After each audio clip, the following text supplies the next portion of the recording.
Central bus stand দেখাচ্ছে। Keshpur central bus স্ট্যান্ডে বিভিন্ন জায়গা থেকে কিন্তু এই জায়গাতে মানুষ বাস ধরে বিভিন্ন গন্তব্যস্থলে যায়, আর সেই গন্তব্যস্থল জায়গায় কিন্তু নোংরার স্তূপে দাঁড়িয়ে আছে। বারবার যখন ডেঙ্গি নিয়ে সচেতন করছে প্রশাসন, তখন উদাসীন কেশপুর সেন্ট্রাল বাস স্ট্যান্ডের বাস অ্যাসোসিয়েশনের সভাপতি সফেদ আলী। তিনাকে যখন প্রশ্ন করতে গেল কেশপুর সেন্ট্রাল বাস স্ট্যান্ডের এই হাল হকিকত কেন, তিনি তখন সরাসরি প্রশাসনের দিকে আঙুল তুললেন। যখন নোংরা নিয়ে প্রতিবাদ করতে যাচ্ছেন, তিনাকে থোড়ায় কি আর কেউ মানছে না। তিনি বাস স্ট্যান্ডের সভাপতি বলার সাথেও কেউ জনগণ ব্যবসাদার থেকে কেউ মানছে না। আর এই নিয়ে কিন্তু তিনি একের পর এক চাঞ্চল্যকর তথ্য খবর ট্রেনের প্রতিনিধিকে জানালেন এবং এই সাথে কিন্তু প্রশাসনকেও দায়ী করলেন। এই মুহূর্তে আমাদের ডেঙ্গি নিয়ে সচেতন করছে, সেখানে দেখা যাচ্ছে কেশপুর সেন্ট্রাল বাস স্ট্যান্ড নোংরার স্টপে দাঁড়িয়ে আছেন। আপনি বাস অ্যাসোসিয়েশনের সভাপতি, কি বলবেন? এখানকার ব্যবসাদারদের কাছে অনেক উন্নয়ন বিনয় করেছি, কিন্তু কেউ কোনো রকম ধরনের আমার প্রতি সহযোগিতা করেনি। এবং ব্লক সভাপতি প্রদীপ প্রজাকে বলেছি বাস স্ট্যান্ডে যত যেখানে সেখানে দোকানদারি করা, মোটরসাইকেল রেখে দেওয়া, মোটরসাইকেলকে যেখানে সেখানে রেখে দেওয়া এবং আমাদের যেখানে সেখানে স্টল বসিয়ে দেওয়া, ফলের দোকান বসিয়ে দেওয়া, সবজি বাজার থেকে কিছু চপড়া টপড়া নিয়েছে তারাও ফেলছে, আর এখানে ফলওয়ালারা তারা ব্যবসা করতে তারাও ফল ফেলছে পিছন দিকে ফেলে, পিছনটা যেমন মানে নোংরা স্তূপ হয়ে বসে আছে। আমি প্রধানকে বলেছি, 10 নম্বর অঞ্চল প্রধানকে বলেছি, আর সারেবুল সাহেব প্রধানকে বলেছি এটা পরিষ্কার করা। কাল আগামীকাল 1 জানুয়ারি, 1-2 দিনের মধ্যে 1 জানুয়ারি উৎসব পালিত হবে, কিন্তু কোনো রকম ফল আমি পাইনি। বিডিও সাহেবের কাছে কোনো সদ উত্তর পাইনি এবং ওসি সাহেবের কাছে কোনো সদুত্তর পাইনি, ব্লক সভাপতি প্রদীপ প্রজার কাছে কোনো সদুত্তর পাইনি এবং অরাজকতার শীর্ষে গিয়ে পৌঁছে গেছে।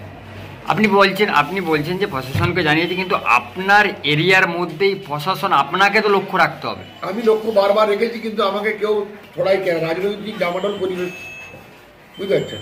অতএব কাকেও কিছু বলতে গেলে বলছে তুই কে, এরকম ধরনের প্রশ্ন ভেসে আসে। আপনি তো সভাপতি, আপনাকে বলছে কে কে কে বলছে? অনেক ফল দোকান, অনেক দোকানদার, অনেক মোটরসাইকেল যারা রাখে তারা অনেকেই আমাকে বলছে আপনি কে।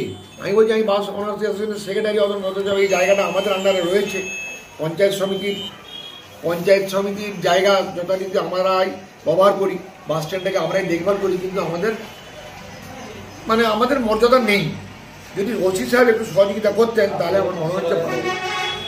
এবং আমি চিন্তা করাই আমাদের যে পঞ্চায়েত সমিতির সভাপতি, ওনাকেও বারবার বলেছি। মানে আপনি প্রশাসন দপ্তরে সকলকেই বলেছেন কাজ কেউ কিছু হয়নি। আমি একা নড়ে কতটা এগোতে পারবো আপনি বলুন। এরপরে কিন্তু বাস স্ট্যান্ডের যে বাস স্ট্যান্ড যেখানটায় আপনারা অফিস করে বসে আছেন, বিল্ডিং ভেঙে ভেঙে পড়ছে, তার জন্য পঞ্চায়েত সমিতি যাই। আমরা প্রতি বছর বাস স্ট্যান্ড রক্ষণাবেক্ষণ করার জন্য আমরা একটা খরচা দিই, ইলেকট্রিক বিলটা যা লাগে তা দিই। বাস স্ট্যান্ড পরিষ্কার করার জন্য একটা কর্মচারী নিয়োগ করেছিলাম, তাকে পার মান্থ 5,000 টাকা বেতন দিতে হয়। তাহলে 5-12-7,000 টাকা পার ইয়ার আমরা বেতন দিই। ইলেকট্রিক বিল প্রায় ধরুন না আপনি 20,000 টাকা ইলেকট্রিক বিল দিই, 60-80,000-90,000 টাকা আমরা ইনভেস্ট করি। আমরা দোকানদারদের কাছে কোনো 10 টাকাও পাইনি। যদি পঞ্চায়েত সমিতি আমাদেরকে একটা সহযোগিতা করে যদি বলে দিত যে এই দোকান থেকে এই পয়সাটা প্রতিদিন করবে, সেই সহযোগিতাটুকু আমাদের পঞ্চায়েত সমিতি সভাপতি করে দেয়। কিন্তু বাস স্ট্যান্ডে যখন গাড়ি ঢুকছে তখন খুব রিক্সের মধ্যে গাড়ি মানে কি কখন কি দুর্ঘটনা ঘটে যেতে পারে, এমন পরিবেশ হয়ে গেছে। যেদিকে বাসগুলো ঢুকছে সেদিকে যেমন পরিবেশ এমন বিদ্যুৎ অবস্থা হয়ে আছে, যে কোনো মুহূর্তে অ্যাক্সিডেন্ট হতে পারে। আপনি এখানে কাকে দায়ী করছেন এই পরিবেশ? আমি এখানে দায়ী করবো, প্রশাসনকে দায়ী করবো। মানে আপনার কোনো কথাই নিচ্ছে না যে এখানকার অঞ্চল প্রধানকে দায়ী করবো, প্রশাসনকে করবো, ব্লক সভাপতিকে করবো, বিডিও সাহেবকে করবো, আর কাকে দায়ী করবো বলুন? যারা মাথার উপরে, ব্লকের মাথার উপরে আছেন তারা হচ্ছেন বিডিও, তারপরে আমাদের ওসি, পঞ্চায়েত সমিতির সভাপতি, ব্লক সভাপতি, তৃণমূলের ব্লক সভাপতি প্রদীপ প্রজা, এদেরকে ছাড়া আমি কাকে দায়ী করবো? আমি একা কতটা নড়ে গেলাম। আপনার প্রতীক্ষালয়ের উপরেও যেখানে মানুষ, হ্যাঁ অনেক, আমার প্রতীক্ষালয়ের উপরে ডান দিকে বাম দিকে আপনি দেখুন না, ফলের স্তূপ, দোকানদার সব নিজেদের মতো জায়গা করে নিয়েছে। যেখানে সেখানে আপনার বিক্রি, স্টেশনারি দোকানের মতো সব ফুটপাতে কি করবে? আপনার নাম কি? আমার নাম শেখ সফেদ আলী। কি দায়িত্বে? আমি দায়িত্বে আছি কেশপুর বাস অ্যাসোসিয়েশনের secretary. Keshpur central bus stand bus অ্যাসোসিয়েশনের সভাপতি প্রশাসনকে সরাসরি দায়ী করছেন। পঞ্চায়েত সমিতিতে বিভিন্ন দপ্তরে বারবার বলেও কিন্তু নোংরা ছাপা হচ্ছে না। তিনারা কিন্তু খুব দুঃখ প্রকাশ করেছেন প্রশাসনের উপরে, কি বলবেন?